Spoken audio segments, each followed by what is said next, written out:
Almost here.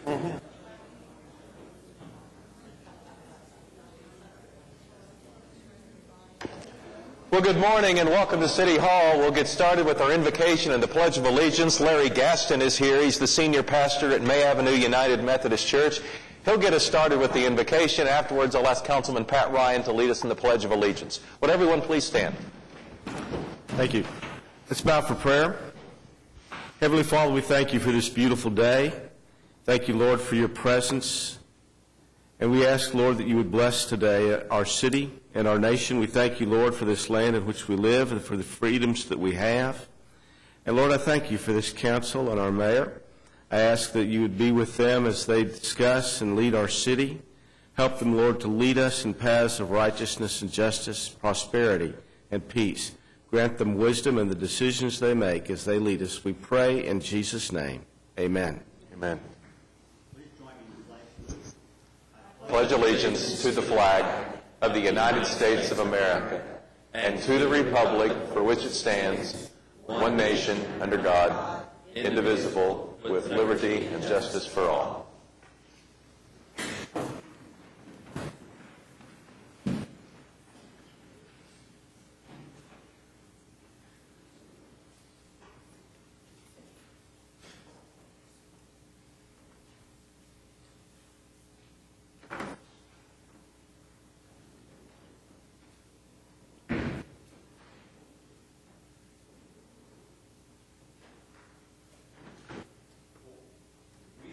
To do this morning. I said we have a lot to do this morning, but I'm informed that we can't do any of it until we have a legal mayor.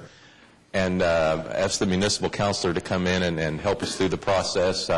Beforehand, I want to thank the voters who have entrusted me with the opportunity to help with the city council lead this city for another 4 years. Thank you very much.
Trustee of the Lake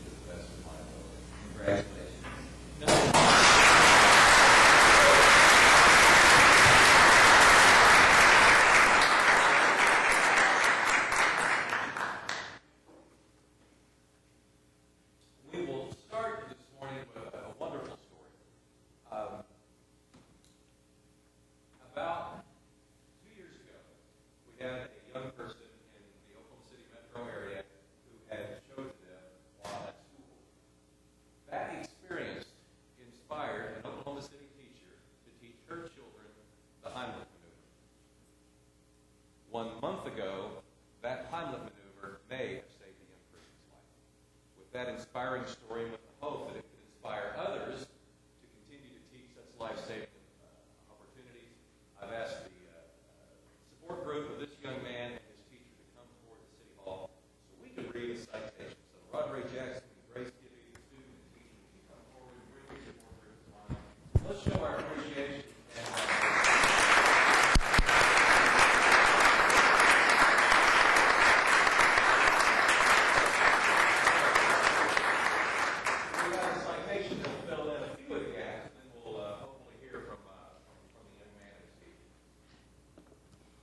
Whereas Rodray Jackson and T.K.L. Davis, students at Mayfield Middle School, have become the best of friends since Rodray saved T.K.L.'s life by performing the Heimlich maneuver. Whereas when T.K.L. began choking on a piece of hard candy, everyone in the classroom just froze, except for Rodray. He had been taught the life-saving procedure by his 6th grade math teacher, Grace Gibby. Whereas, when Miss Gibby was instructing her class on the procedure, Rodray never thought he would actually use the maneuver on anyone, especially one of his classmates. Whereas T.K.L. and his family are thankful to Rodray for his quick action, and everyone at Mayfield considers it good fortune that Rodray recalled Miss Gibby's lesson and was there to help. Now, therefore, the Mayor and Council of the City of Oklahoma City do hereby commend Rodray Jackson for performing the Heimlich maneuver to save his classmate's life, and Grace Gibby for having the foresight to teach her students this life-saving procedure. Now a robust round of applause for these young people.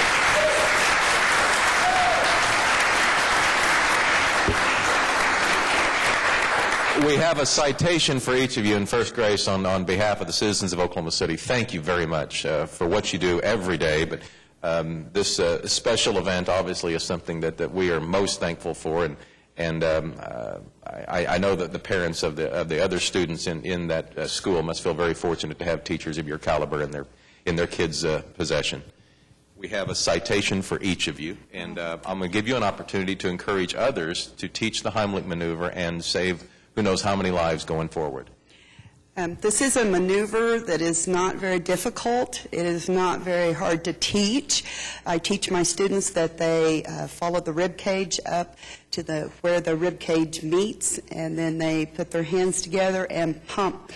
And I'm so thankful that Rodray remembered that lesson and saved T.K.L. Thank you. And Rodray, I can't tell you how impressed I am. I can imagine how a lot of people would be concerned and frightened in a situation like that. And some people rise to the occasion. Anything you want to say to the audience here? I just have to say thank you, Miss Gibby, for teaching me that important life lesson. I would just never think in a million days that I would have to use that. But when you need it, you have to use it. And, thank you. And we're very grateful and very impressed as well. Thank you all, and it's easy to see why we have such a great young man with this type of support group gathering at his home and also at his school. Thank you all for coming down today.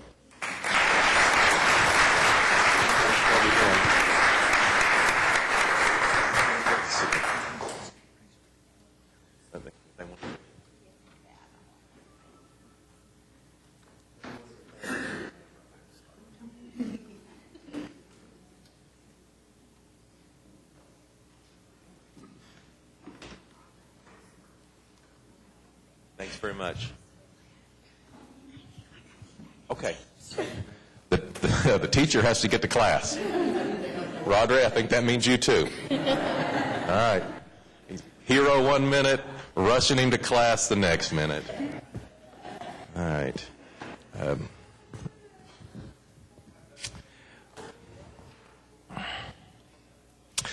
We are officially today going to proclaim the upcoming week Festival of the Arts Days. And we have a large group from the Arts Festival. Come on up, everybody. Come on forward. And we have a proclamation that we're going to read.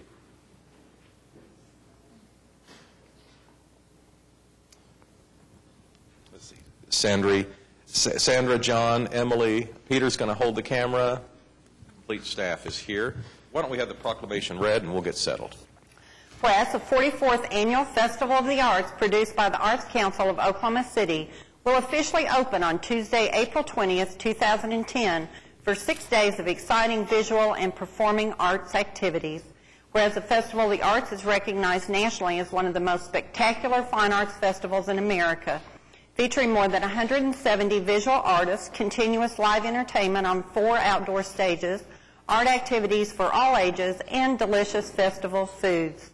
Whereas Sandra and John, the 2010 festival co-chairs, lead a team of more than 5,000 volunteers who donate their time, talents, resources, and energies to produce a spectacular celebration of the arts for the city of Oklahoma City. Whereas the Festival of the Arts is an annual springtime event which is free to the public and made possible through the generous support of civic and business leaders and individuals who embrace the arts.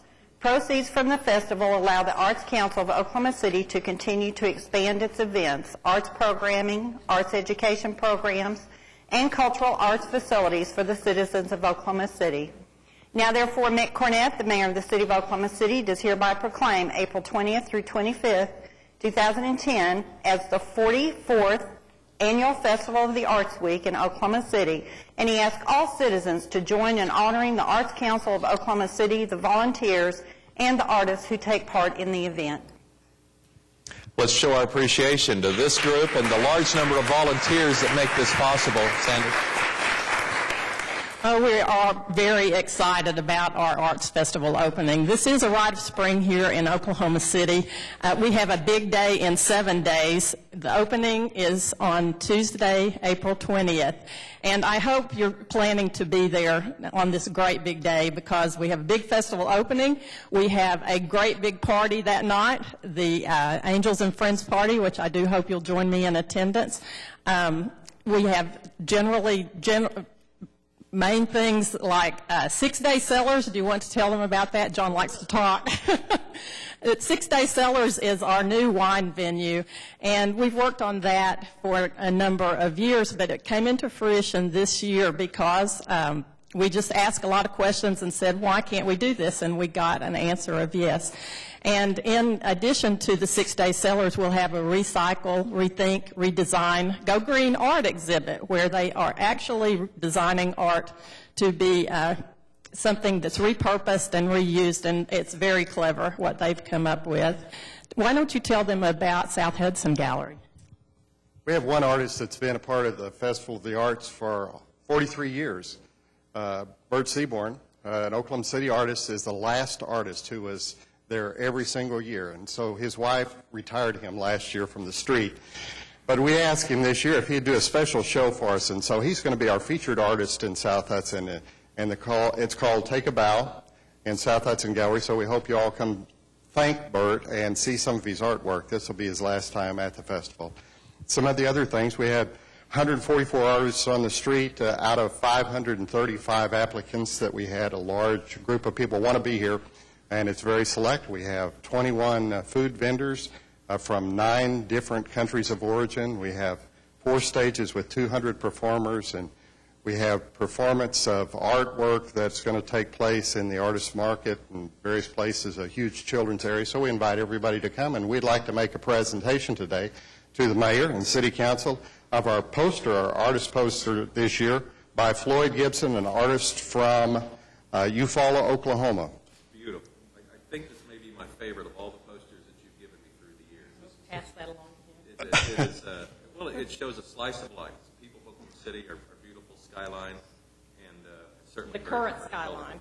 Soon to be different. Skyline. Soon to be different. We updated the street last year. We were able, after a long period and lots of planning, to update our tents. And so the picture of the new tents that are out on the street this year, which started up yesterday. So come out on Hudson Street and see the tents are going up already. So we're excited. That's great. Come. Pass this to the council so they can see it firsthand.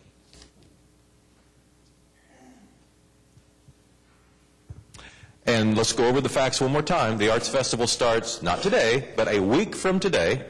And does it start at a certain time? Is it 11? 11 o'clock Okay, 11 o'clock a week from today, and then it runs through Sunday. So you still have time to invite your family and friends from other parts of Oklahoma or the region to come in and take part in what is truly an Oklahoma City tradition. And we are so grateful to you and all of the volunteers that put so much work into this effort. So please, on behalf of the council, thank all the volunteers for all the hours. And I know there has to be a certain semblance that you guys will be glad this is over. I know what a commitment. No. I know what a commitment this is. So thank you very much for everything you've done. And again, thank the volunteers. And this applause is for you all. Thank you. Thanks so much.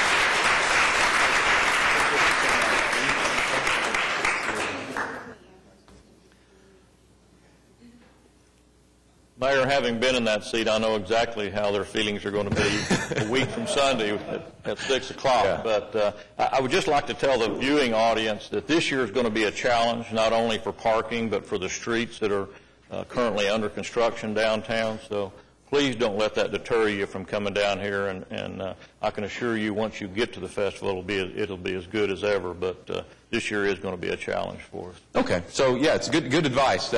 Anytime you're coming down to Oklahoma City in the next few years, you are likely to run into some level of traffic issues just because there is so much construction. But remember, construction is a good thing.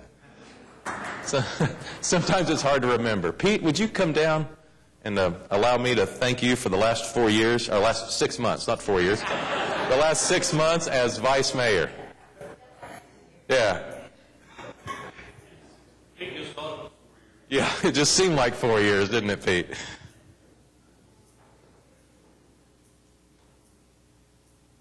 Thanks very much. Every 6 months, a member of the council serves as vice mayor of the city of Oklahoma City and attends events when I'm not able to and represents the city. And Pete, I heard nothing but complimentary things from all the events that you chose. And Pete would inevitably ask me if I was feeling okay. He liked the assignment of vice mayor, but after he'd done it a few times, wanted to make sure there wasn't anything wrong with me health-wise. He loves the role of city councilman for Ward 4, and this is a token of my appreciation for your service to Oklahoma City. You bet. Thank you.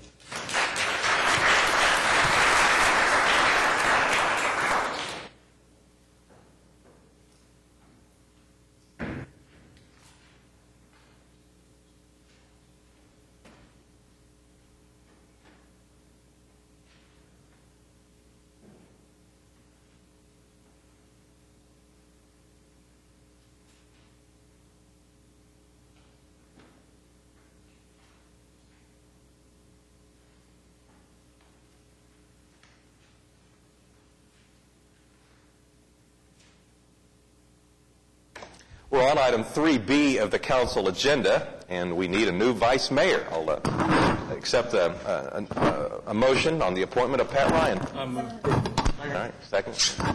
Cast your votes, and even Pat voted for it. Pat, thank you. Yeah, thanks very much. And item 3C, we will need to go into executive session to discuss this item. Okay? Cast your votes, and we'll do that at the end of the council meeting. Item 4 is the Journal of Council Proceedings. Item 4A is to receive the Journal of Council Proceedings for April 6th, and item 4B is to approve the Journal of Council Proceedings for March 30th.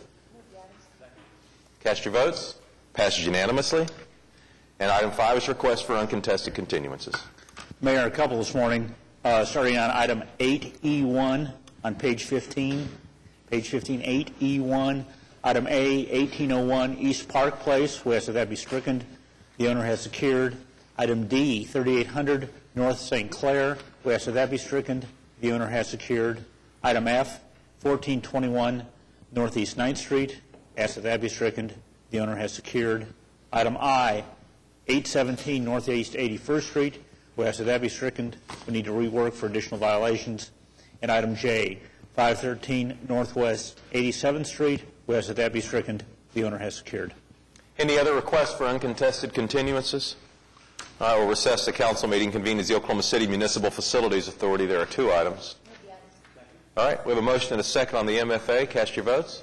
Passes unanimously.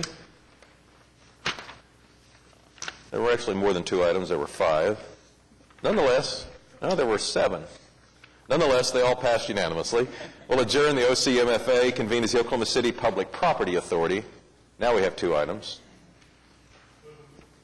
Any comments or questions on the PPA? All right, cast your votes.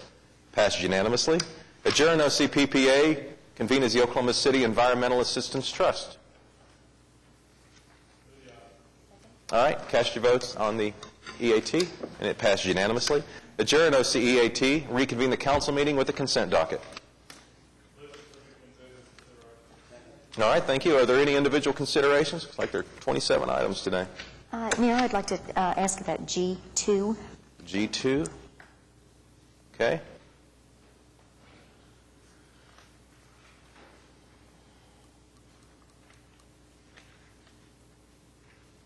All right, Meg, you want to go ahead and get us started while others are still looking over the docket? This item is along the Oklahoma River, address 1513 Exchange Avenue. And City Manager, will this allow for boats to stop at stockyards and get on and off? It indicated that there was a maintenance dock, ramps, and facilities, but it included a courtesy dock. And I was wondering if that either was or a precursor to a dock in the stockyard. This is the Public Works Maintenance Facility will be down there. We have a workover boat that we use that's on the river, and that's what this is for. Previously, we dredged out a channel down there by Exchange just to the west side of the OU rowing facility that's down there. And we've got a channel and a maintenance area for the Devon boats that are in there at this point in time. This is to expand it and build a maintenance facility for our maintenance facility, or our maintenance boat on the river. Okay. As a part of the work that was done for the Devon cruisers, they did do some improvements that will allow the potential for stopovers to make that a stop with the Devon cruisers at that point in time. Okay. Great. So I know that's been on our priority list. So thank you. All right, any other comments on the consent docket? Looks like we're ready to go. Cast your votes. Passes unanimously. On to the concurrence docket. Move the item. All right. Are there any individual considerations? I have a question. There were a couple items on the concurrence docket that had dealt with the relocation of utilities in conjunction with the work on Highway 74, the expansion of what will Hefner Parkway going north. Right now that narrows down to 2 lanes in a hurry. The lanes aren't very good anyway. And I was hoping that this might be an indication that that project is moving forward, moving up a little bit, the actual construction, because the last date I had was 2014, and I was just hoping that that might be an indication that the Highway Department to change its priorities some. Just a question. Well, this is obviously a precursor for that work. Exactly. I don't know if the schedule. I was hoping it was a precursor that indicated also it may be an acceleration in the timing of the project. I'm not aware of that, but I'll check on the schedule and we'll get back. I was afraid of that, but that's okay. Anything we can do to expedite that project, though, would be appreciated. It's a serious traffic issue on the north side of Oklahoma City, and the Highway Department obviously started at the wrong end of that project when they started up near Guthrie. But at any rate, anything we can do with the Highway Department to encourage them to do that as quickly as possible would be appreciated, I think. Thank you, Your Honor. Any other comments on the concurrence docket? All right, cast your votes. Passed unanimously. Item 8 is items requiring a separate vote. First, it's a zoning case in Ward 4. The address is 2700 Southeast 59th Street. It's currently R1 single-family residential and I2 moderate industrial district, and it would become a planned unit development. We have a handful of people who have signed up to speak on this item, Pete. How do you want to handle it? Well, I think we might go ahead and ask people to go ahead with the presentation. Okay. I ultimately intend to ask for continuance because, based on some questions I'll raise later, but I think we ought to just go ahead and ask, go ahead, Bob, and just... All right. We will need your name and address for the record. I'm Robert Thompson, 6301 Waterford Boulevard, Suite 320 in Oklahoma City. We're part of the Waterford Complex, a firm of Cheek and Falcone. We represent the applicant. This is the fourth in a series of soil borrow PUDs we've presented, all in support of the Southeast Oklahoma City landfill. So the first remark I'd like to make is that we're not here to expand the Oklahoma City landfill. The landfill will continue to operate regardless of what we do today, we think less efficiently, but it will continue to operate. It is approved, and it has, at this time, a projected 10 to 12-year life at its present footprint. This PUD, if approved, and we have a kind of time sensitive, so even if we're going to have a continuance, we hope it can be a fairly short one of maybe no more than 2 weeks, but because we're going to need this soil fairly soon to comply with the existing city and state regulations for the lawful and proper operation of the landfill. As you all are probably each aware, once we get solid waste applied to the landfill, we're then required to cover it with soil. And that's what this soil borrow is all about. We have systematically, over a period of time, acquired adjacent tracts so that we could then apply the soil without having to haul soil over the city trucks. So if this PUD is approved, the trucks moving and the equipment moving the dirt will never be on the public streets. We'll be moving it from a tract adjacent to the landfill over on for application onto the landfill itself. The present PUD would keep everything internal, keep us off the streets. This landfill has, and we've met frequently with both of our Planning Commission representative and with Mr. White, trying to keep them informed of what we're doing and to learn of problems and try to address problems. 3 of the problems that have affected the landfill operation in the past, which we've tried to address, and one is we used to have a problem on inclement weather. The trucks would bring the solid waste into the site, and as they leave, they would haul mud back out onto the street. Well, we think we've solved that problem, or at least got it handled very well, by we created internally a paved street within the landfill. So once the trucks come in and make their deposit, they have to drive over a half a mile on paved road internally, which gets rid of a lot of the mud, and then the landfill has installed a $300,000 wheel wash operation. So before the trucks leave our site and go out on the streets, they do try to get the most of that waste or mud and debris off the tires so that when they get out onto the street, we're not hauling it. And I can promise you that our planning commissioner keeps a close watch on us, and he lets us know if we're getting mud out on that street. And we've tried very diligently to keep that taken care of. In addition to that, when things are just the opposite, when they're dry, and when you're moving dirt, you can tend to have some dust. So one of the things the landfill is doing, and it'll be installed by May, the installation's already begun, but it should be completed no later than the end of May. It's a $40,000 sprinkler system that will keep the dust settled down while the hauling operation is going on during dry days. In addition to that, we've installed what some people call a golf fence, but it's a large netting fence that traps blowing trash when we occasionally in Oklahoma City get some wind. And that in the past has been a problem. And I think Mr. White and others that observe this on a regular basis will agree that we've done a pretty good job of late keeping that trash on our site. And when it gets off our site, we send our people out there and get it picked up as promptly as possible. We take this operation of the landfill very serious. We think we operate a good landfill. We think we operate a good public service for the city of Oklahoma City. In addition to having a facility available for folks to deposit their trash, we provide the waste disposal for the city of Oklahoma City. We paid in 2009 over $1 million to the city of Oklahoma City for dumping fees. That's part of our agreement. Based on tonnage that goes into this site, we pay money back to the city of Oklahoma City. We think we've been a good corporate citizen. We would like to continue to be, but in order to be as efficient and as clean an operation as we need to be, we need this soil bar. And frankly, at some point in the time, we'll have to be back in the future if we can continue to acquire tracts of land, and we continuously negotiate for that so that we can keep all of our soil borrowing on site. It keeps our rates down, and it keeps the hauling off the public streets. And with those comments, I invite any questions, or maybe you want to hear from others first.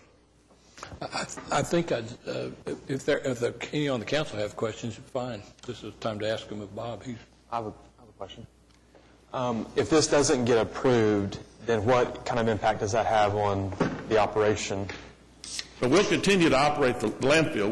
We'll have increased hauling costs, which at some point would obviously necessitate a fee increase for the trash that gets deposited and the waste gets deposited there.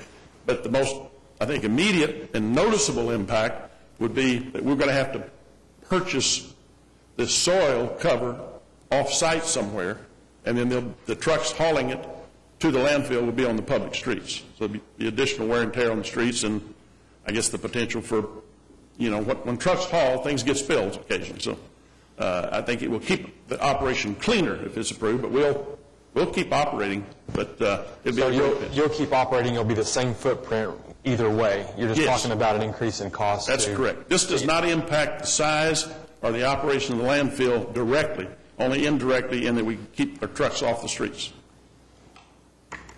Any other questions for Robert? I do, Mayor, if it's all right. Meg. Could you share a little bit what kind of communication you've had with the Rolling Hills community? We're beginning to Yes. I received this morning the letter from them. It was my first notice that they still had a problem with our operation. You'll notice the footprint up there where we're asking for approval. At the Planning Commission level, there were two separate tracks. One was over nearer at least, the Rolling Hills. And they had an objection, and in order for us to avoid a continuance, because time is so important to us to get this approved, we withdrew the track that's closest to them. And at that point, they withdrew their objection. And we thought it was resolved. And until I received the letter handed to me this morning, I was not aware that they had any problems. We have communicated with them. I've only read this letter briefly through one time, and it appears to me that it almost, most of it at least, deals with the operation of the landfill, not the merits of the soil borrow. And the soil we need, if there are issues that they raise in here, and I don't think they raise any specific issues other than they say we might have some contamination, or we might have this, or we might have that. They want things tested. I'm not sure they're aware of how much city and state testing goes on at these sites and how much monitoring goes on at these sites. They mentioned methane gas.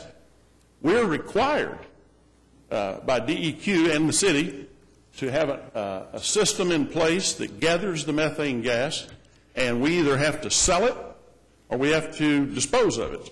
And we do that on a regular basis. So methane gas should not be a scare at this site. It's a product of every landfill everywhere, and the regulations deal with that. And we have a very expensive system in place that extracts and removes that methane gas and disposes of it in a very proper way.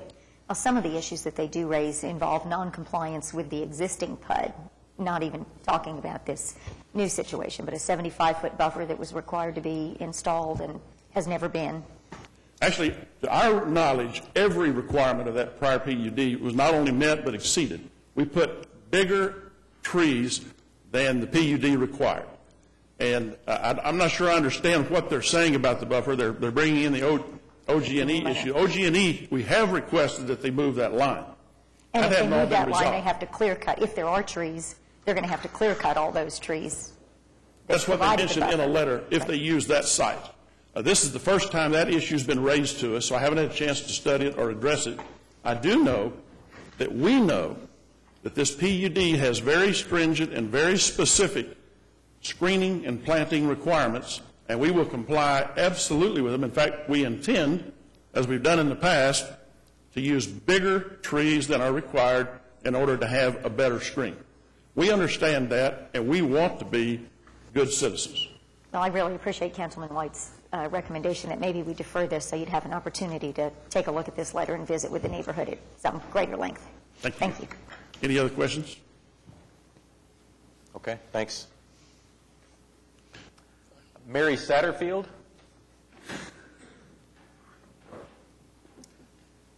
Good morning, Mary. We will need your name and address for the record, please. Mary Satterfield, 5908 Empire Boulevard. This dirt that they're going to borrow, it comes right up to 59th. which is right straight across from our houses. And we have enough dirt now without having more. Our houses are covered with dirt, our yards, everything. And I think for once that the council should take up for the residents. Do you see I'm looking at the map there that we're shown. Where do you live, Mary? The street just east of that. Is it on the map or is it not on the map? It's on the map, just to the Empire Boulevard. to the north. I'm 3 houses off 59th. Okay. Yeah. And the school is right down the street, and those kids, our houses are covered with dirt. And these kids breathe it all day long when they're playing outside. And the school's covered with dirt, too. I don't think it's very good for our children. And you live just east of this location. I'm just trying to picture it in my And see, mind. this landfill, this dirt they're going to borrow comes straight right to 59th. Okay. And they're talking about the trees. They're about 4 feet tall. So it doesn't stop the dirt when the dump is 50 feet high. Okay. Thanks for coming down today. Thank you. I will comment a little bit on Mary. She and I have had a number of conversations, and I so much appreciate the tolerance that neighborhood to the north there has had of this. Having a landfill, considering the way that Oklahoma City has chosen to dispose of solid waste, landfill is a necessity. We don't have any choice but to have them. That neighborhood has borne the brunt of this landfill for years and years and years. It's one of my very favorite neighborhoods. I always take the youth council through your neighborhood because of the historic nature of the city service and the ITIO connection to that neighborhood and the discovery well for the Oklahoma City field being in that neighborhood. So I'm very familiar with it. A lot of people I went to high school with grew up in that neighborhood. And I would say that they have been extremely tolerant of a very difficult situation. In the summertime, red dirt literally dust will cover their cars. You don't want to have anything painted white sitting out in your front yard because it'll be red by nightfall. And it's a very difficult situation for them, and I appreciate your comments today. Okay. Steve Sherman.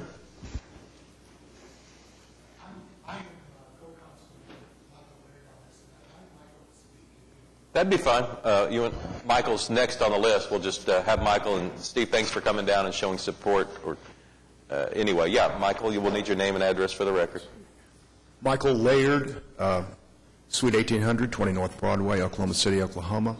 I'm here, as is Mr. Sherman, representing Rolling Hills Manufactured Homes, LLC, which is a neighbor to the northwest of this operation. I'm going to give you a map just to give you a little better orientation about what we're talking about.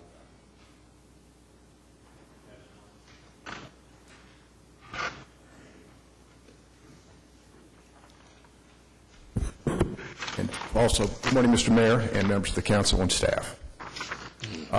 Given Mr. Sherman's letter, which I hope all of you had an opportunity to look and review, although it's unfortunate that counsel for the applicant did not receive it until today, I'll be very brief in my remarks. This came before the Planning Commission on February 25th. I appeared at that time on behalf of Rolling Hills and asked for additional time to have considerations taken into account with respect to what was going to happen with the borough area shown on the map here. Counsel for the applicant correctly pointed out that they volunteered to pull a parcel which was closer. In fact, it was butted up against the Rolling Hills community, withdraw it from the PUD application, and then it was approved at that point by City Council. Since that time, what we had hoped to have was a dialogue with the applicant and its representatives. Unfortunately, that didn't take place. Last conversation really occurred directly between clients. I was not involved with this, nor was Mr. Sherman. It was about 10 days ago, give or take, and we made it very clear, our client made it very clear that if we couldn't get a little more cooperation and dialogue from the applicant, we were going to have very little choice but to come and state our position at this council meeting, and hence the reason we're here. By the way, neither my client nor I, nor Mr. Sherman, has any doubt that a waste disposal facility like this is serving a very valid public purpose, no question. What we have issue with is making sure that as it currently operates, it is complying with all of the dictates and requirements of the existing PUDs and obviously state and federal law, which we don't have any serious concerns about that. We've looked at the DEQ records as recently as yesterday and find that they are, in fact, complying with the vast majority of things relative to it.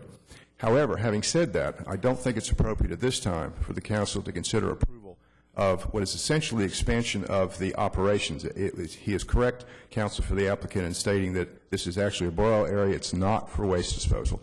But it should be taken into consideration, and we would respectfully request that this not be voted on at this meeting. Thank you. Thanks, Michael. Pete, where do you want to go from here? No one else has signed up. Let me just give you some of my thoughts on it. I met with the attorney for the applicant in my office some time ago, back I think probably before it went to the Planning Commission, or certainly while it was pending with the Planning Commission. And my feeling is that given this use for this property, this applicant probably does as well as we've asked them to do in taking care of this problem. I think they've been a good corporate citizen to the extent that we've put demands on them. I think they've met them. I think they have, in fact, I think in some cases they've gone beyond that because they have used the technique of purchasing people's property in the surrounding area that the situation just became unbearable for, and they purchased several tracts of land around there. But that's kind of the good news and the bad news. The good news is they buy the tracts of land, the person that sells out is happy to sell, and they get a fair price for their property, and they go on someplace else. The bad news is the landfill then expands into the area that they've purchased for other, and then it becomes a burden, an increasing burden on other people. And specifically on that neighborhood to the north, where Empire and ITIO Street are, that neighborhood has really not ever received any, and I don't mean compensation necessarily in the financial sense, but they've never really received much recognition for the burden that they carry for all the rest of us that their trash is dumped in that landfill.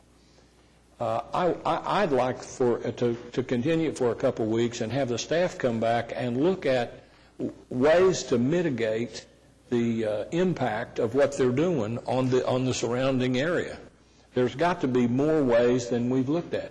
We've all decided we've got to have landfills. I mean, back in the 80s, we tried to figure out a way to burn it as opposed to burying it in the ground, and that never did work. And now recycling is a noble effort, but it's really not working.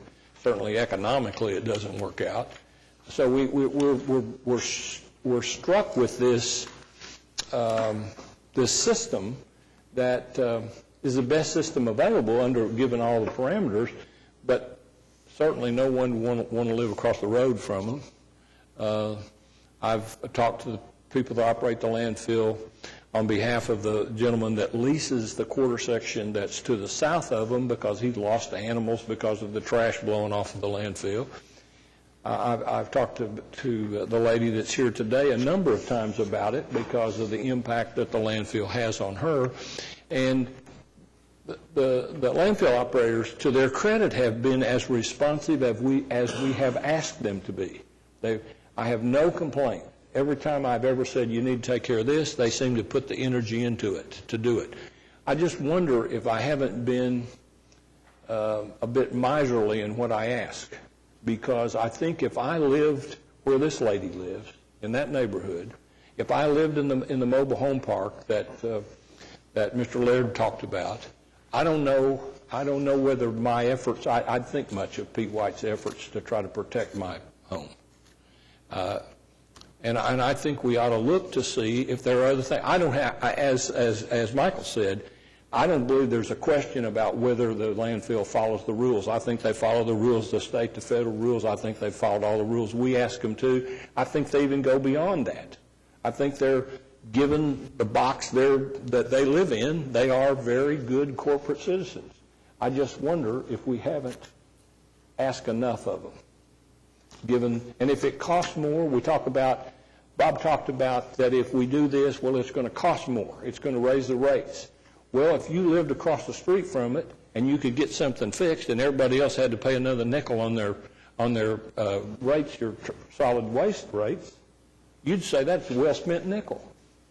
And so I think we ought to look outside into that. I know I'm not the only one that has a landfill in their ward, but I'm not sure that there's one that is situated quite like this one is. And again, I don't want the corporate applicant to hear that I'm saying you're unwelcome in Oklahoma City, you don't do a good job, you don't perform a service, you haven't lived up to your part of the commitment, because I think you have. And again, I think you've probably gone beyond that in some cases. I'm just wondering whether we've asked enough.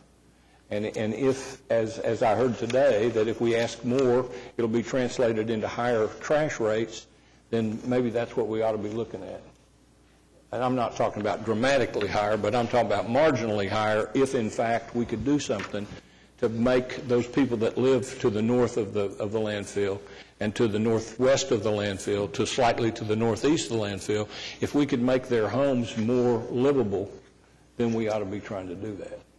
And so I know that sounds like a tall order for the staff to come back with in a couple of weeks, but I don't want to unduly delay it, because I do understand, I understand the significance of it, because it is good to have the dirt dug on site and not hauled all over town and damage the roads.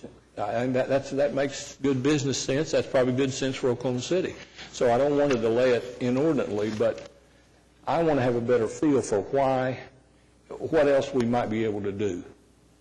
I think the landfill, I'm being redundant, which is, in case you didn't check my birth certificate, that's my middle name. But I think that we just need to find out whether there's anything else we can do. And if it translates into costs, then we need to find out what those costs are and see if we can chin those collectively rather than asking these neighbors to chin it individually. So I'd move for a 2-week continuance. Could I just ask the applicant a question, please? The first neighbor that spoke. Yes. And it may be, just to make the point, some exaggeration, because I haven't been out to see the tree line, but she mentions 5-foot height on trees, and I don't want to get into whether it's 5 or 9 feet, and then 50 feet high berms. Is some, and what you have there may already exceed what the PUD requires, but along Mr. White's line of thought, have you looked at a serious, Chesapeake moves trees as high as this building. And I know there's cost in that, and not many of us can afford that, but it's done. We're going to be doing it to Myriad Gardens. Have you looked at that kind of very excessive buffering and costed that out? Not to that extent, but we did plant 3-inch diameter, 15-foot high trees, which certainly exceed what the staff required on the PUD. And I think the lady that spoke, Mrs. Satterfield, made a good point that probably if we made them twice as high as this building, it wouldn't keep dust with a high wind from blowing over the top. And that apparently is the main issue. That is why we, without being required to by the City of Oklahoma City, and why we have purchased and are in the process of installing the sprinkler system so that we can settle the dust so that it won't, and that's one of the issues that we're trying to address already, because we want to keep the dust off. We don't want them to be unhappy with us. We don't want to have this issue when we come, because we know we're going to be back down here again. We don't want to face that issue again, and we want to be good corporate citizens. So that is the reason we're doing the sprinkling system, is to try to deal with the dust problem. That is a problem. Anytime you move dirt, for no matter what the purpose, it can be a problem. So we're addressing that, and that will be in by the end of May at the latest. Again, not questioning the actions that you've taken. It sounds like they've all exceeded what the city's required. Just again, in line with Mr. White's thinking on this, and it's going to, the staff, I think, is really challenged to look at really some more creative ways the sprinkling and the height of the trees, certainly, but... Yeah, I'm not aware, other than creating the barrier that we're trying to create and the sprinkling. I'm not sure technologically and feasibly what can be done to deal with dust, but that's why we're putting the sprinkling in, is to try to, if not eliminate that problem, certainly dramatically reduce it. We want to do that. Gary? Well, first I'll second Pete's deferral motion, but just a general comment based on something that you said about the lifespan. I mean, if we're only looking at 10 to 12 years, you said, left on this one. I don't know where the other two landfills in the city are lifespan-wise, but with all of the problems that we know have come up, with not only this one, but the mountain out west and everything else, it would seem that now is the time for some long-range person to look at where the next ones are going to be, and whether that's a function of the city because there are landfills, or the private industry because we contract with people to do them. I don't know, but it certainly seems that we shouldn't wait too much longer before we start thinking about where those next ones are going to be, if we're going to have more of them. Okay. Well, we have a motion and a second on the deferral. Any other comments or questions before we vote? I'd like the staff report to include an analysis of the suggestion, or not the suggestion, the project that they're doing, the sprinkling system. I'd like to know what staff thinks that will do. I understand why you're doing it, and you're not at this point required to do it. And again, that's just another example of what I've said before, that you guys have done above and beyond what it takes. But I'd like to know, and I think Gary's suggestion is a good one also. You know, and it's possible that we would decide that the difficulty in siting other new locations for landfills is so great, and the cost of doing that so great, that we might look at doing things that would extend the life of the current landfills that we have. But we need all the facts to make those decisions. I mean, those are they're not easy decisions. They're hard. And if I might just make 2 points. First of all, could I ask that the staff also take a close look at the existing PUDs and the compliance with respect to the current operations in this analysis? And the second thing is, and I'll ask this almost as a rhetorical question, can the staff really do this in 2 weeks? I mean, given that this is, I mean, I'm very sensitive to Mr. Thompson's client's issue about time and moving the operations forward. But is it really realistic to think that can be done in 2 weeks?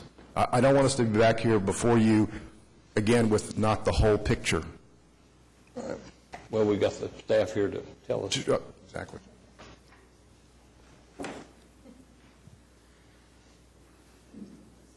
I'm not sure I have an expert on my staff with this topic, but I mean, we can get something back to you in 2 weeks. The longer we have, the more thorough the report would be. But I know that there's some websites that we can look at, and there's some people in the city that we can talk to. But well, I think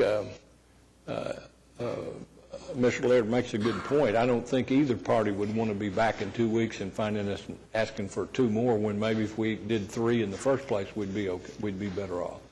I'm not advocating for 3. I'd like something a little more positive than the response I just got, Bob.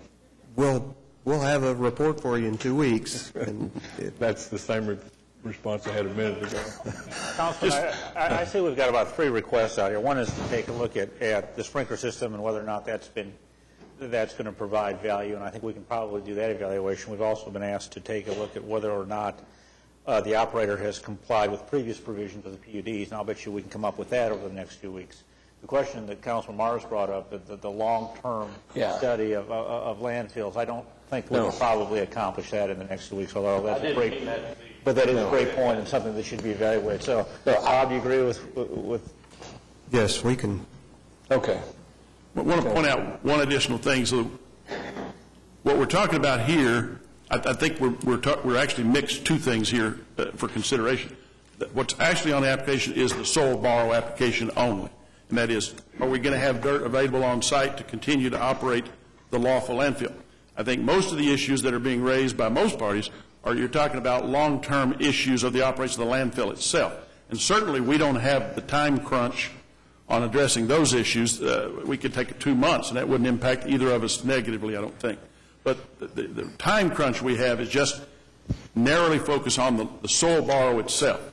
And I think we can demonstrate with the sprinkler system that we should be entitled to get the soil borrow within 2 weeks so that we can continue to lawfully operate internally. And then we will continue to address all the issues that affect the operation of the landfill itself, not just this. Yeah, I tend to agree with you. However, the PUD that's before us does give us the opportunity to beef up some of those requirements, and so I'd like to look at whether or not that makes sense to do that at this point. We're talking about trees, buffering, those kind of requirements. They're in this PUD, and we could, in fact, ask for more. Mary's got another comment. You have to come to the microphone. I'd like to say they use the sprinkling system, but it doesn't do any good when they're moving dirt because you can't sprinkle the trucks. Yeah. Well, it's my understanding they're putting in a new one, a substantially larger, and I'd like to have some analysis what impact that's going to have. It ought to be positive. Whether it's positive enough or not, we'll have to find out. But I understand they're putting in a new system that's larger than the one they have now. But when they're picking up the dirt, it doesn't help. No, because they can't run the couldn't sprinkler agree. I agree with you completely. And don't think I don't sympathize with you, because I've been in your neighborhood. I'm there fairly regularly, and I know the situation that you're in, and I do sympathize.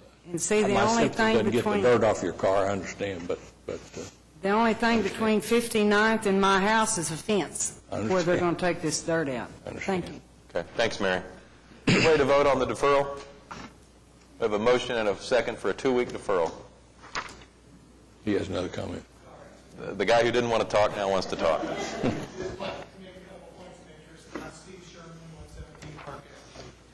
And representing the mobile home park. The staff report states that the site proofing requirements will be a variance on this PUD. They're seeking a variance from that. It appears that there will not be site proofing or additional site proofing in that regard, if I read that correctly. Also, as a point of interest, as I read the current law or the current municipal code for the city to establish a new landfill, there is a prohibition from any landfill activity within 1,500 feet of an occupied residence. And so recognizing that this is not new, it does recognize, that shows the city does recognize that there are some issues out there. So if we, look at that, though this is not a new landfill, I recognize that, and also the fact that if I do read the staff report correctly, there will not be any site proofing or any new site proofing. Thank you. Thank you. Ready to vote? All right, cast your votes on the deferral, and it passes unanimously. On item 8A2, this is a zoning case in Ward 7. The address is 1404 Southeast 19th Street. It's currently R1 single-family residential and AE2 overlay district, and it would become a new simplified plan unit development. Skip? Well, I haven't received any objections to this. But is there some? I would like to get a little bit of background in reference to it, although just for point of clarification as it relates to the different uses that's been eliminated. Is that right? He initially came in wanting to sell used cars or cars at this location. The comp plan basically identifies this corridor for industrial use, but we felt that a special zoning would allow us to do some limitations on signs and some other things, building materials. And so he's taken the I-1 uses and cut it about half what would be allowed at this location. Okay. And he's agreed to an 8-foot sign and some materials on the building. 8-foot sign? That's correct.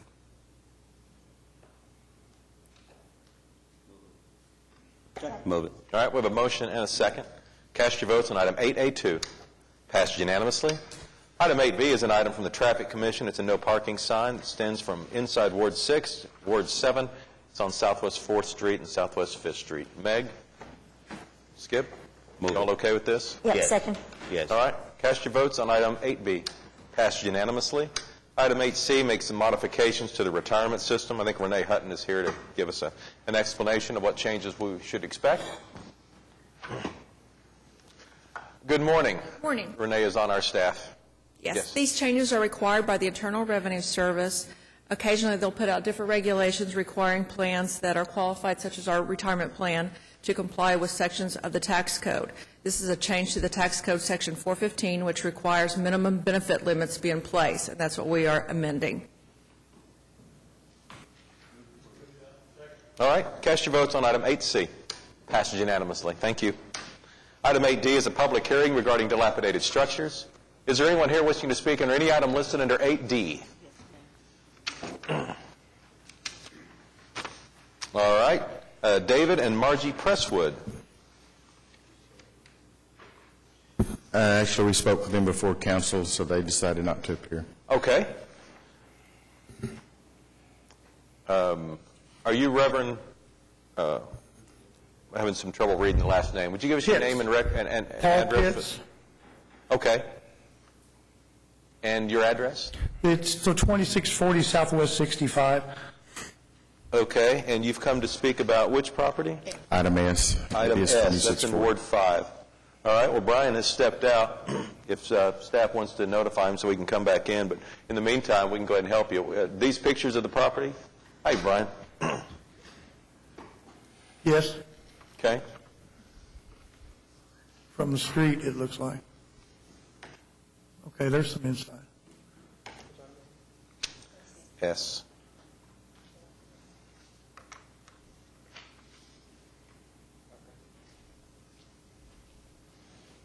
What can you tell us about the property? What's going on here?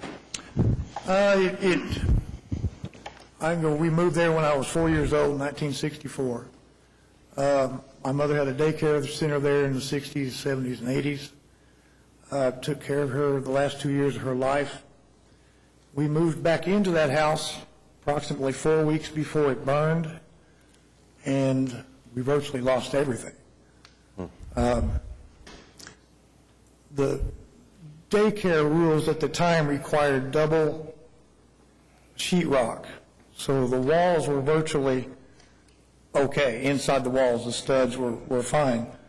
Everything up was destroyed.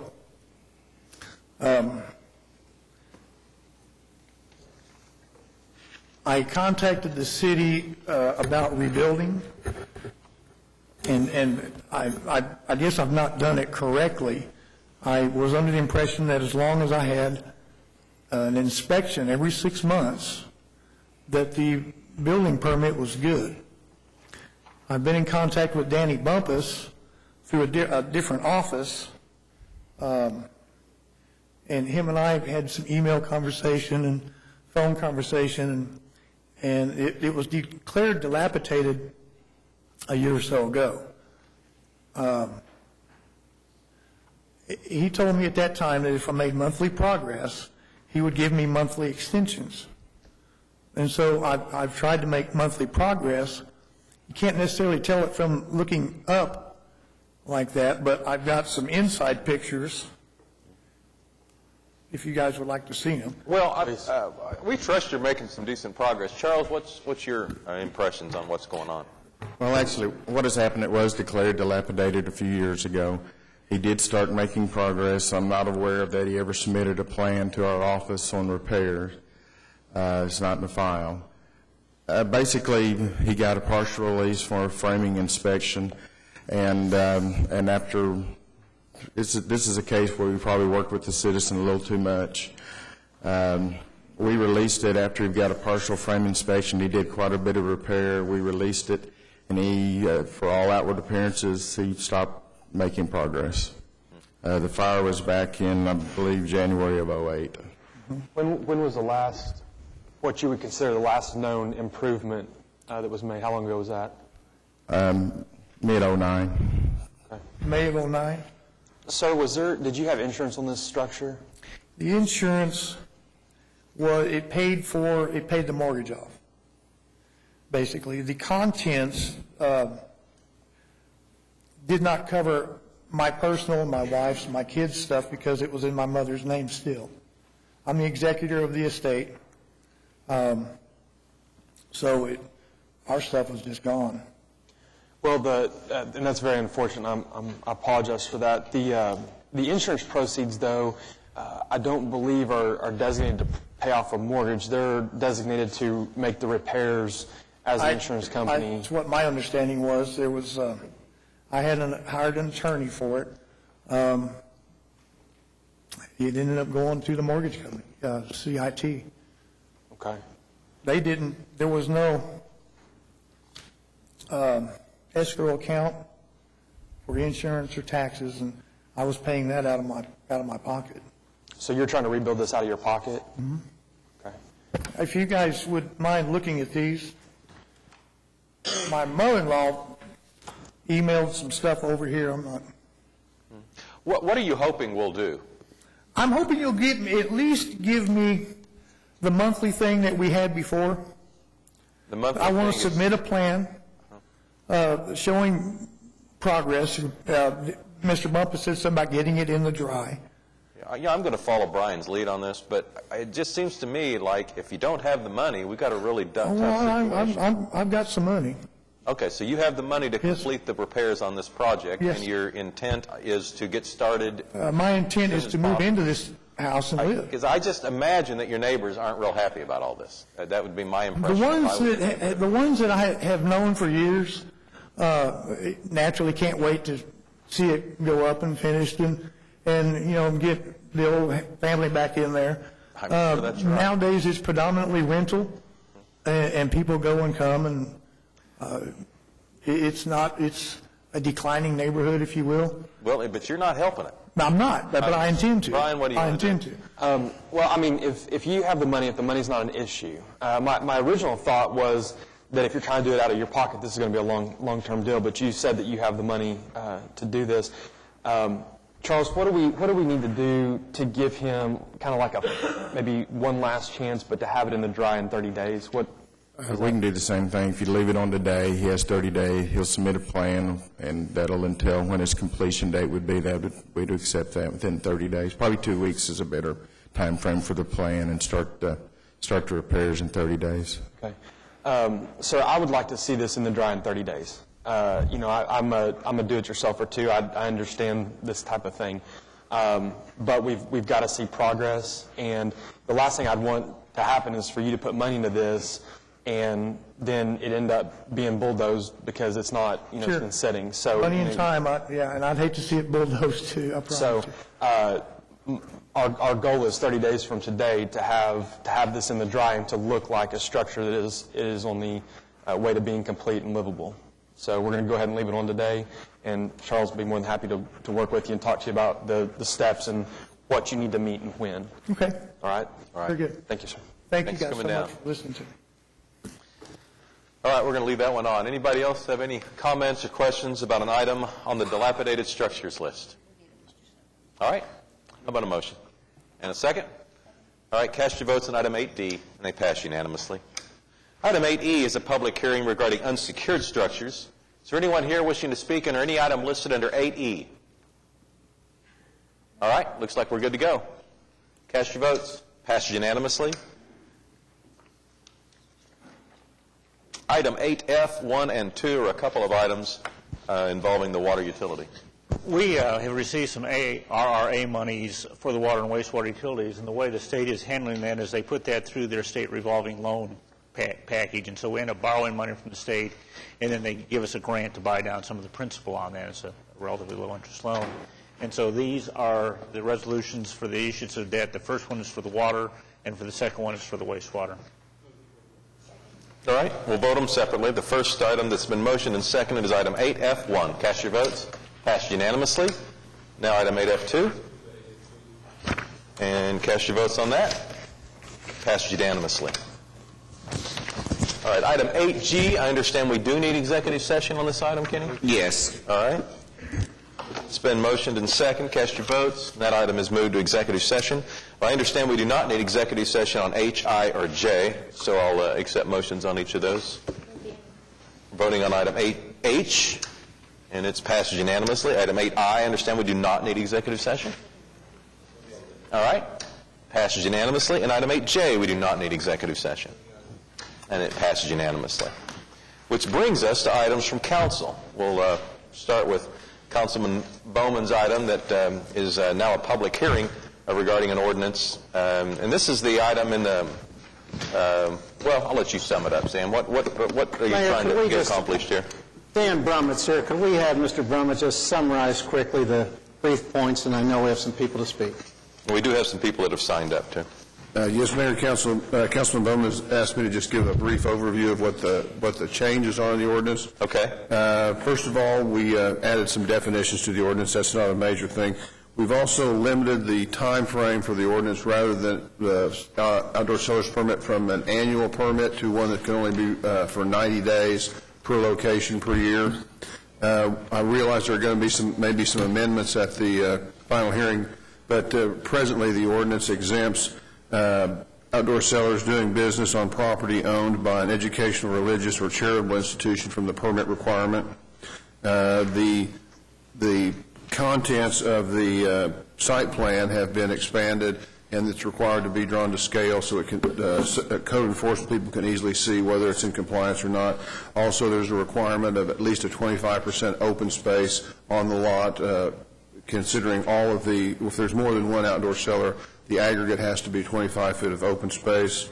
Finally, we've added some prohibitions on the location of these outdoor cellars. They cannot be in any portion of a public right-of-way. They can't be in a site triangle, and they can't be in any required setback. Finally, we have increased the outdoor seller's application fee from $30 to $50 to cover our cost of administering the permit. And that's a summary of what the provisions of the ordinance. Okay. We have some people One last signed question. up. Dan, when did we last make any changes to this? To this ordinance? For the outdoor cellars, I'm not aware that we've made any since it was originally drafted 20 years ago. We only changed the penalty provision. That's the only thing that's been changed since it was originally drafted. Okay, well, let's hear from some people on this item. Kathy Jacobson. Kathy, when you get to the microphone, we'll ask you to give your name and address and keep your comments to 3 minutes because we do have several people that would like to speak. Kathy Jacobson, 216 Northwest 16th Street, Oklahoma City. Thank you for taking the time, Mayor and council members, to hear me today.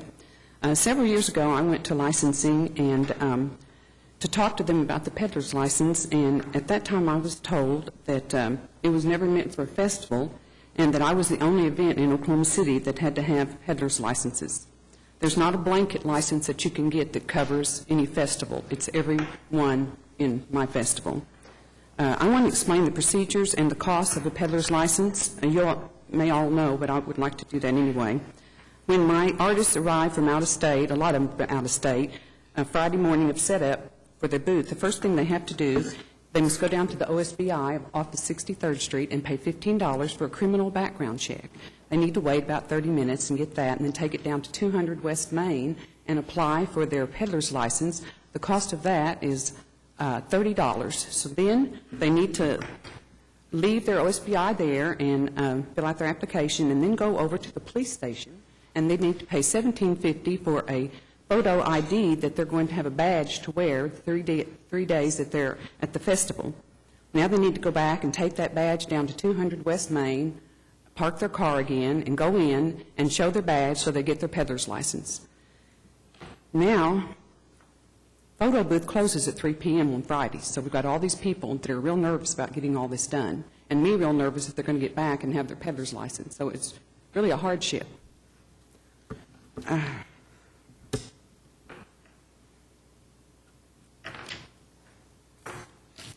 We're now at $62.50, and if they have to be moved to a different location, it's another $13. So then we're up to $75.50. So if we increase this, it'll be $95.50. Some of the artists won't even sell anything.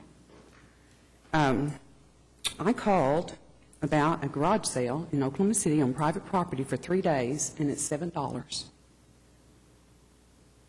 I believe the true reason for this emergency ordinance is to create more hardships for my artists and for myself.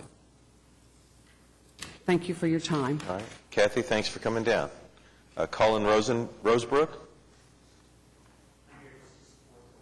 Okay. Lori Oden?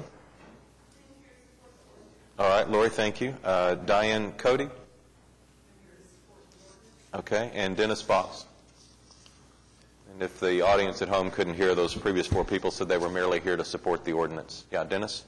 Mayor, members of the council, Dennis Box, and number one, I want to say that you all are very lucky to have Mr. Brummett that has done a wonderful job on this ordinance, spent countless hours. We have had Kathy Jacobson, her son Craig, in our office at least on 2 occasions, and tried to work with them in regard to any issues they have, keeping in mind that this ordinance really isn't about Kathy, it isn't about Paseo, it's about the city as a whole. And there might be some issues that individual council persons, or maybe even you as the mayor, have about the ordinance. But I think the last question that was asked by Councilman Bowman was a telling one, and that is, when's the last time there was substantive changes made to this ordinance? And when we look at an ordinance that hadn't really been modified in 20 years, what happened was there was a process that was undertaken, months of work, and an ordinance that was put into place that doesn't single anybody out. It makes sure that if there is going to be a situation where people are going to set up tents and they're going to have to comply with city regulations. There was no discussion earlier about the regulations being onerous, and I don't think they are. The provisions of the ordinance that you have in front of you make what I would consider very reasonable changes to an ordinance that's probably was never contemplated to deal with the kind of situations that came up in Paseo, will come up at different festivals. As an example, the existing ordinance would allow for the permit to go on for a year. The existing ordinance doesn't deal with specifications in regard to making sure that tents are off the sidewalk and right-of-way and sight triangle, all of which are important to make sure that public health and safety requirements are complied with. So when we look at this, and Kathy and her son Craig have been very nice. Like I indicated, they've come to our office twice. The issues that they raise dealing with the process, it's my understanding Mr. Brummett and probably Mr. Jordan have all already talked to Kenny Jordan and are trying to facilitate a way to make that process better for them. That's separate and apart from the ordinance. But this ordinance brings things into a current day state of affairs, and I think if you look at the details of this ordinance, it provides for definition, it provides for some reasonable regulations, and we support it. All right. Thank you. Thanks, Dennis. Sam? Thank you, Mayor. Ms. Jacobson raises, I think, something that should concern us all. And it's just not with regards to impact with vendors at Paseo. I mean, yes, this is where this issue started with the Paseo inability for several years to get things worked out together between neighbors. But as we've looked at this over the last couple of years, this ordinance that was designed 20, 25 years ago to address the single vendor at the intersection selling oriental carpets or prints or paintings or whatever, today does not address the outdoor sellers that come forward on private property with multiple vendors. It's more than Paseo. We've got the community college. We've got Chesapeake. There are other examples. And it's high time that we look seriously, not just at resolving the Paseo, but addressing the matter of multiple vendors on one property. I think we'd all agree that a vendor, any vendor, for any event that has to walk through these 1, 2, 3, 4, say OSBI background, photo ID, peddler's license, each of them individually, is ludicrous in this day and age. And I think if Dan, if you wouldn't mind speaking to that in just a moment, I think the process, although not part of the ordinance, as Mr. Box said, this part of the process is going to be streamlined, where the applicant for the single property can can come forward and pool the permits for the individual vendors, and perhaps we're going to find a way to just drop the OSBI back around the photo ID. I understand today that that's probably not necessary. So we will have a license fee, a single permit, and that permit for multiple vendors can be pulled by the applicant for that property, the aggregate of those. Dan, could you just speak to these matters, not related to the ordinance, but the steps that we've had to take in past years to just get a permit from an individual vendor, for an individual? Well, as Mr. Jacobson said, there is a rather lengthy process to get an outdoor seller's permit, and some of the requirements are holdovers from old ordinances that we had on peddlers and solicitors. I've talked with Councilman Bowman and Mr. Jacobson and Mr. Box, and we've discussed making some changes to the application procedure. One of them would be to dispense with the OSBI criminal background check. For vendors like this, I don't think that's really a necessary requirement that they have their whole criminal record investigated to go out and operate a single event sales. The other one is to eliminate the photograph and fingerprints. Again, I'm not even sure that the police department does that anymore. I've been told by licensing that they may not even do the fingerprints and photo IDs anymore. The other thing is to establish a process where the event sponsor can submit a single site plan so that each individual vendor does not have to come down and do their individual site plan.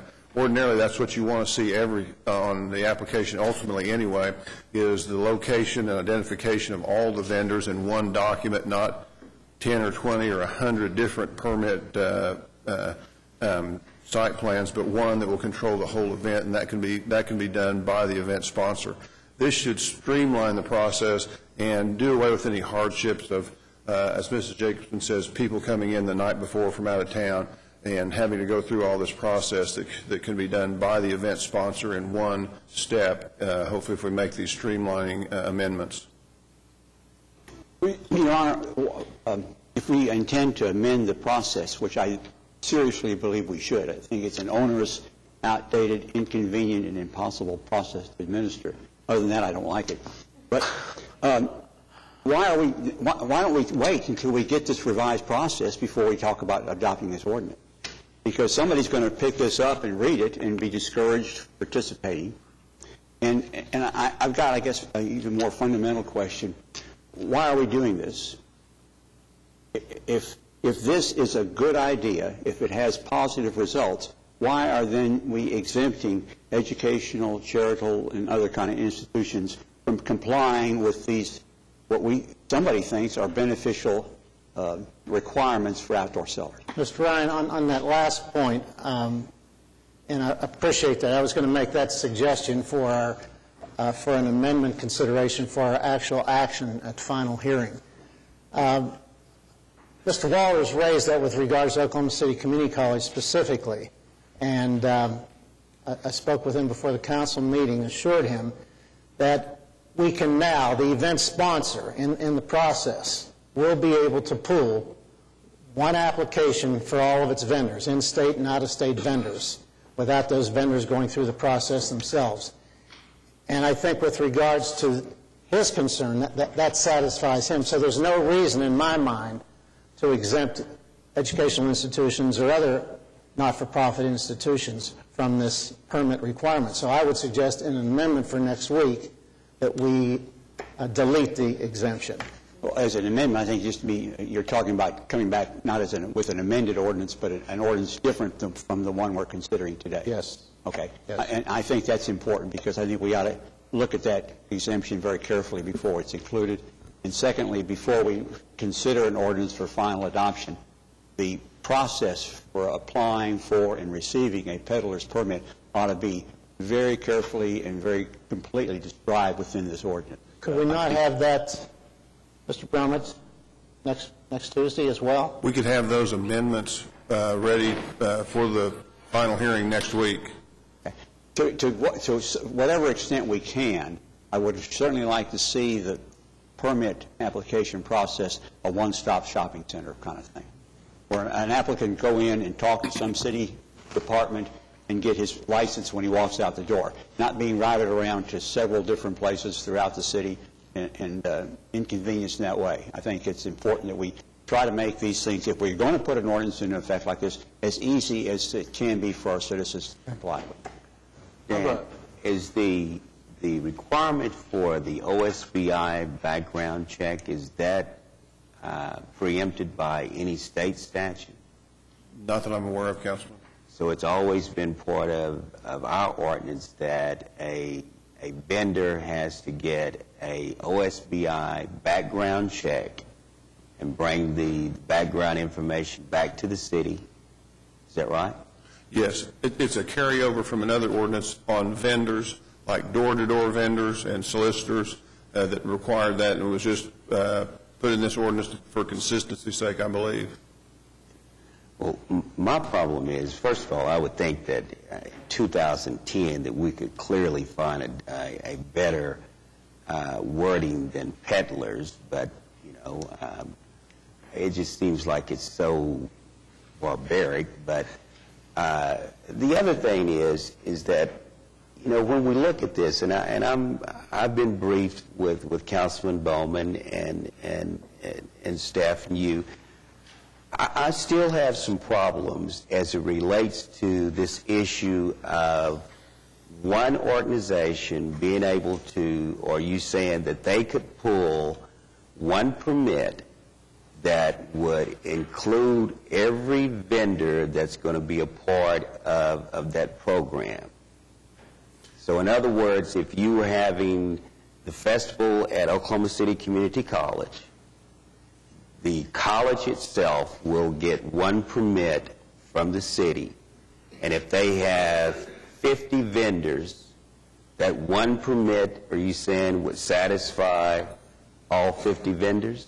Actually, what the process would be is that each vendor would still have to have their own, have to be permitted separately, but the event sponsor could submit those en masse to the city for approval, so it wouldn't have to wait for each vendor to come, and the event sponsor could provide all the information that's required in the application and get permits drawn for all their vendors at one time.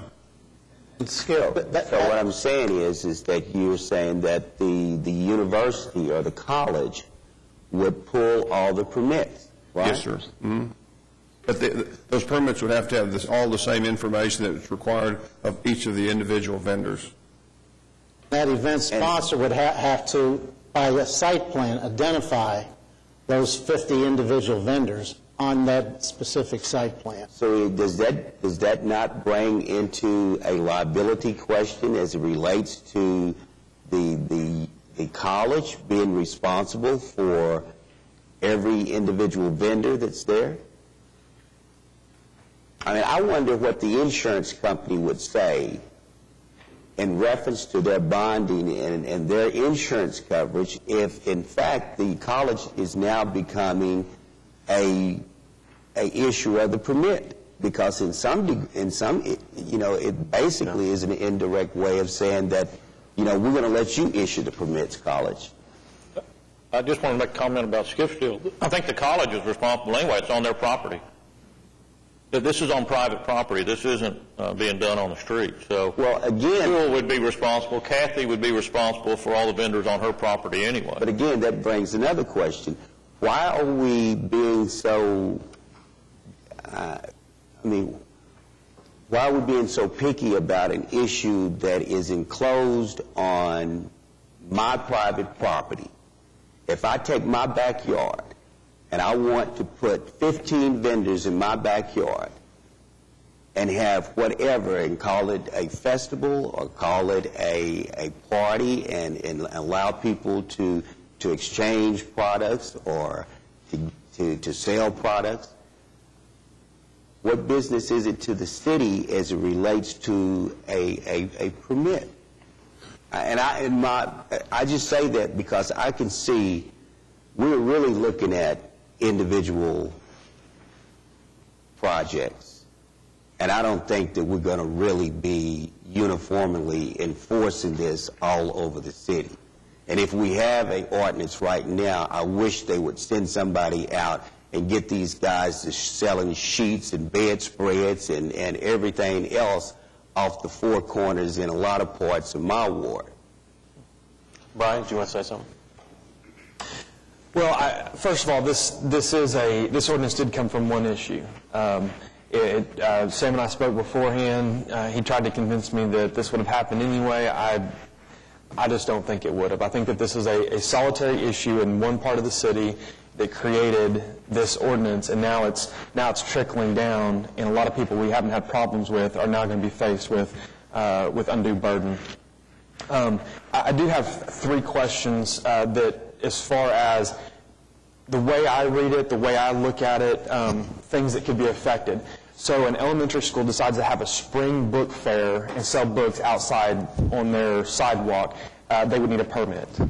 If it is the institution or the business that's using their own property to sell their own merchandise, no. Okay. That's allowed. Okay.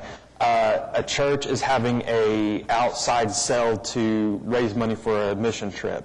They would be required to have a permit. If they were having individual vendors come in to make the sales, to sell products, yes, they would.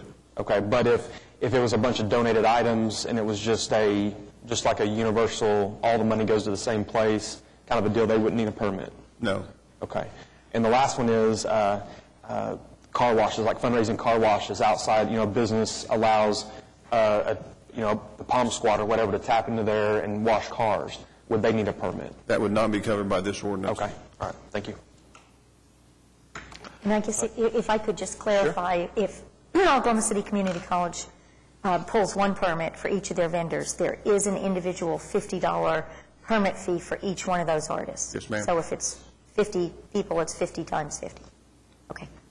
If we hadn't done anything about this ordinance, if we don't do anything about this ordinance, the undue burden, Brian, that you're suggesting we're creating for new sponsors like the community college, the undue burden is that they've been sitting out there for, and I love the festival, for 20 plus years, and should have been paying a permit fee. So regardless of this ordinance, the undue burden for the last 20 years has been swallowed. Well, I think the argument that they should have been paying a permit fee, I think it depends on where you come from. I think it's their property. I don't think they should have to have a permit to hold their festival on their property. I just don't. I mean, they have plenty of room out there. It's wide open, no problems. I mean, they just shouldn't have to. If you want them to have a permit, they should have a permit, a $50 permit for the college to have their festival, bottom line, not 50 times 50.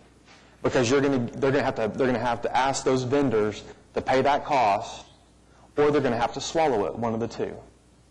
And to me, that is an undue burden. That is a barrier to business that is being created because of a problem in another area, and now we have people bearing that burden that have absolutely no reason to bear that burden. If this council wishes to, next week, it could take that part of the nonprofit educational institutions and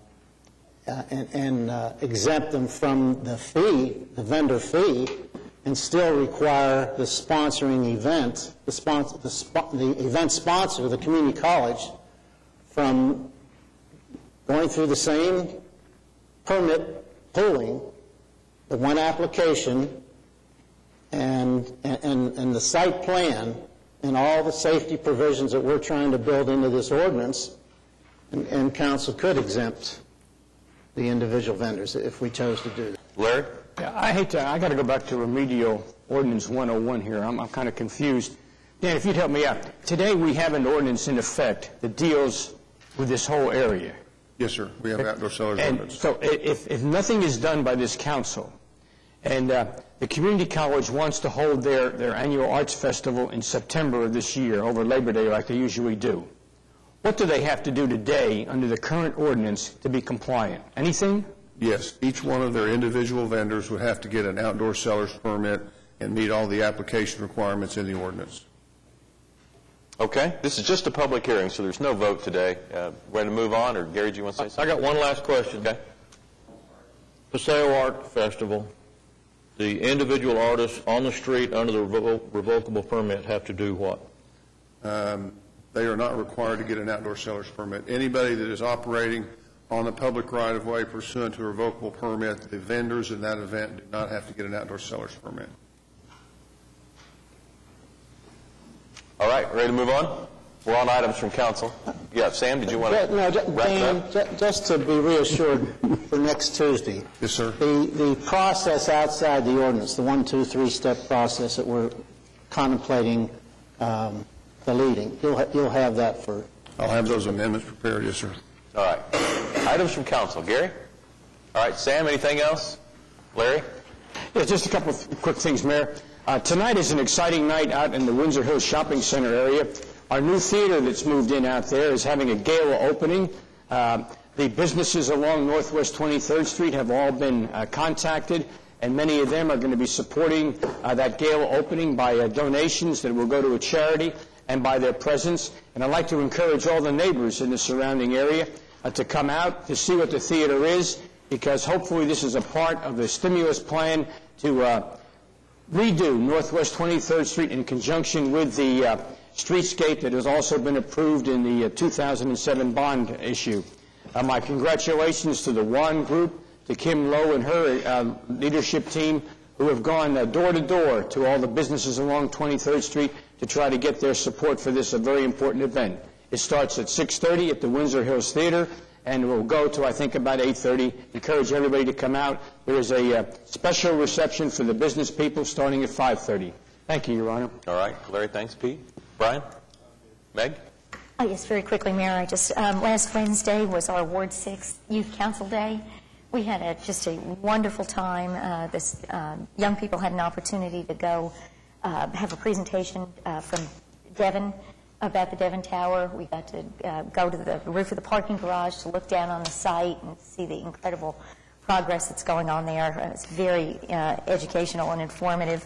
We had a wonderful lunch at Cattleman's in the stockyards, and they got to learn about the history of that area.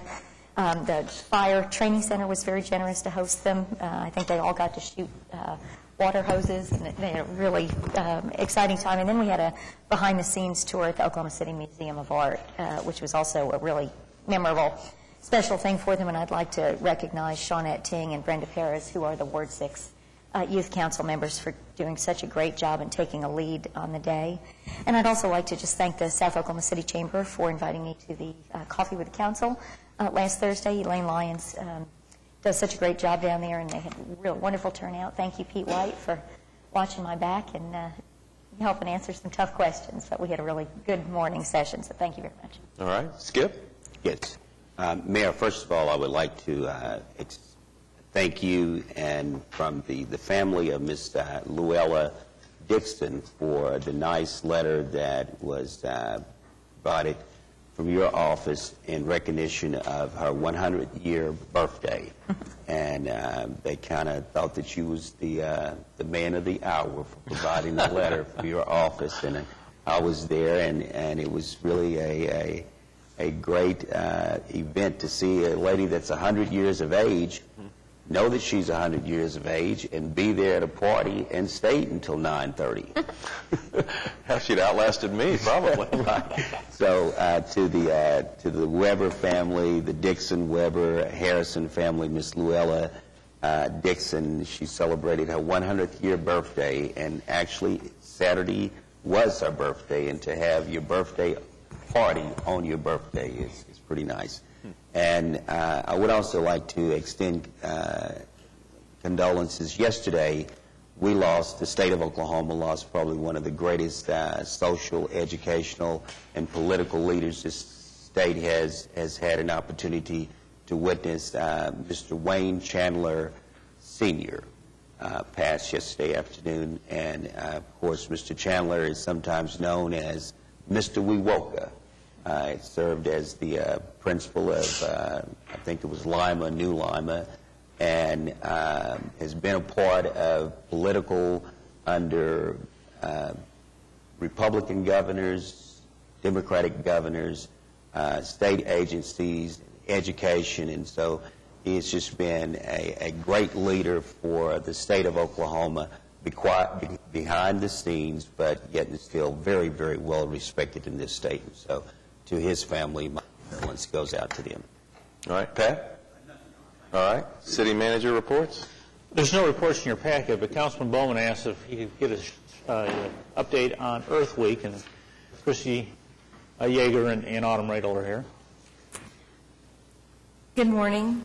This is Earth Week, and we're celebrating with 9 different events throughout downtown Oklahoma City. Actually, throughout Oklahoma City, our events start today with a downtown bike riding clinic at noon on the east steps of City Hall. And then our next event will be on Thursday at noon. We've got a downtown hike, and we've got about 60 people signed up for that hike. So we're trying to figure out how to accommodate that many people at this point.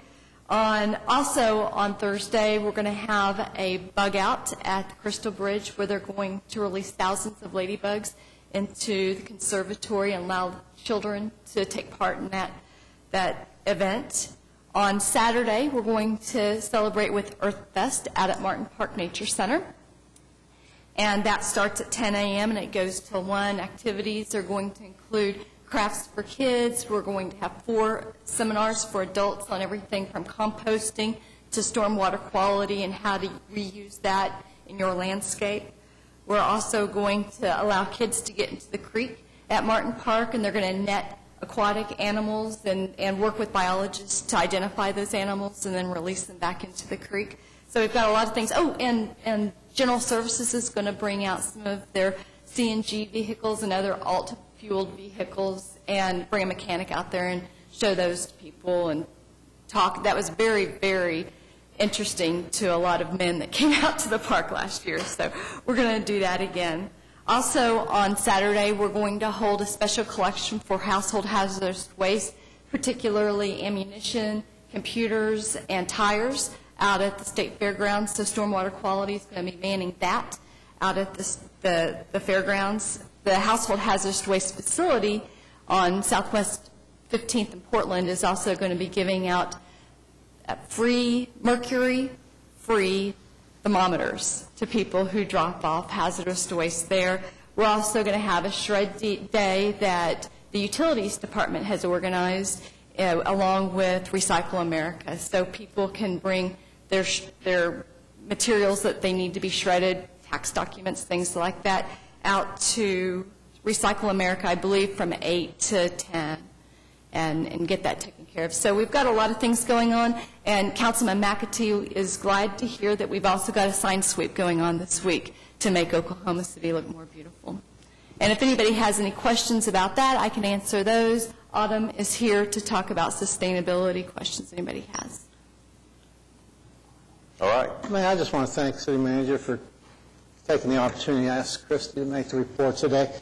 And I want to compliment you, too, on your new hire, Autumn Radel. You know, the office itself just gives the city an opportunity to take a lot of what we're doing or could be doing, put it under one roof, give some focus to it, because many of us are just looking, when it comes to Earth Day in our environment, looking for the little steps that we can do, and this kind of focus with an office in the city, Mayor, I think really just brings to light some of those opportunities and recognition for the things that the city is doing. Appreciate it.